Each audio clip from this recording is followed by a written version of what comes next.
നമസ്കാരം. ദക്ഷിണ ഭാരതത്തിൽ ഏത് വിധത്തിലും താമര വിരിയിക്കാനാണ് മോദിയും അമിത്ഷായും JP നദ്ദയും ഉൾപ്പെടെയുള്ള സംഘം ശ്രമിക്കുന്നത്.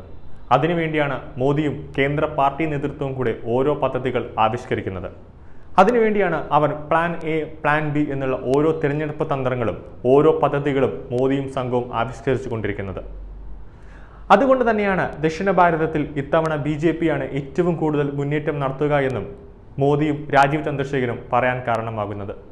ജൂൺ 4-ന് വോട്ടെണ്ണൽ പൂർത്തിയാകുമ്പോൾ ദക്ഷിണ ഭാരത സംസ്ഥാനങ്ങളിൽ BJPക്കുള്ള MPമാരുടെ എണ്ണം നിലവിൽ 39-ൽ നിന്ന് 60-ലേക്ക് ഉയരുമെന്നും അദ്ദേഹം പറഞ്ഞു.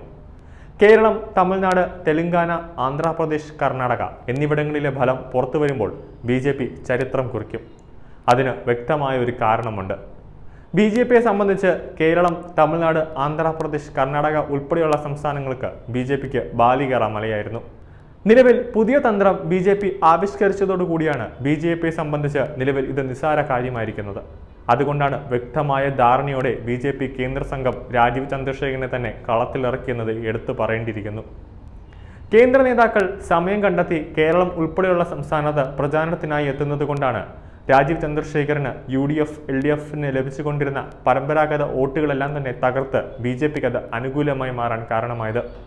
ഇക്കുറി കേരളം താമര വിരിയിക്കാൻ കാരണമായി എന്ന് പറയാൻ തന്നെ രാജീവ് ചന്ദ്രശേഖരന്റെ തന്ത്രപരമായ നീക്കങ്ങളാണ്. അതുകൊണ്ടാണ് ഇക്കുറി ചരിത്ര വിജയം തന്നെ കേരളത്തിൽ നേടുമെന്ന് BJPക്ക് ആത്മവിശ്വാസമുള്ളത്. ഇവിടുത്തെ രാഷ്ട്രീയ മണ്ഡലത്തിലെ നാടകീയമായ ഒരു മാറ്റമുണ്ടാകുമെന്ന് തന്നെ എടുത്തു പറയേണ്ടിയിരിക്കുന്നു. കേരളത്തിലെ 9 മണ്ഡലങ്ങളിൽ ശക്തമായ ത്രികോണ മത്സരമാണ് നടന്നത്.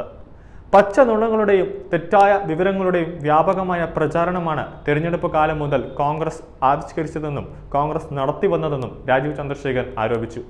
കഴിഞ്ഞ 10 വർഷത്തെ നരേന്ദ്രമോദി സർക്കാരിന്റെ പ്രവർത്തനങ്ങളും 2047-ൽ വികസിത ഭാരതമെന്ന കാഴ്ചപ്പാടും ഉയർത്തിക്കാട്ടിയാണ് മോദി പ്രചാരണത്തിനായി എത്തുന്നത്. പച്ച നുണകളും തെറ്റായ വിവരങ്ങളും വ്യാജ വീഡിയോകളും രാജ്യത്തെ ഭാവിയെക്കുറിച്ച് ഒരു കാഴ്ചപ്പാടും നൽകുന്നതിന് പകരം മാർക്സിസത്തെ അനുസ്മരിക്കുന്ന വിചിത്രമായ സാമ്പത്തിക നിർദ്ദേശങ്ങളും ഉയർത്തുകയാണ് കോൺഗ്രസ് ഇപ്പോൾ ചെയ്തുകൊണ്ടിരിക്കുന്നത്. അതാണ് കോൺഗ്രസിന്റെ പ്രചാരണ രീതി. കൊള്ളയും കളവുമാണ് കോൺഗ്രസിന്റെ മുഖമുദ്രയെന്നും രാജീവ് ചന്ദ്രശേഖർ തുറന്നടിച്ചു. BJP 400 സീറ്റ് നേടിയാൽ ഭരണഘടന മാറ്റിയെഴുതുമെന്ന വ്യാജ പ്രചാരണം നടത്തി കോൺഗ്രസ് ജനങ്ങളെ തെറ്റിദ്ധരിപ്പിക്കുന്നു. എന്നാൽ അതേ കോൺഗ്രസ് ആണ് ചരിത്രത്തിൽ മറ്റേത് പാർട്ടിയേക്കാളും ഭരണഘടന ഭേദഗതി നടത്തിയത്.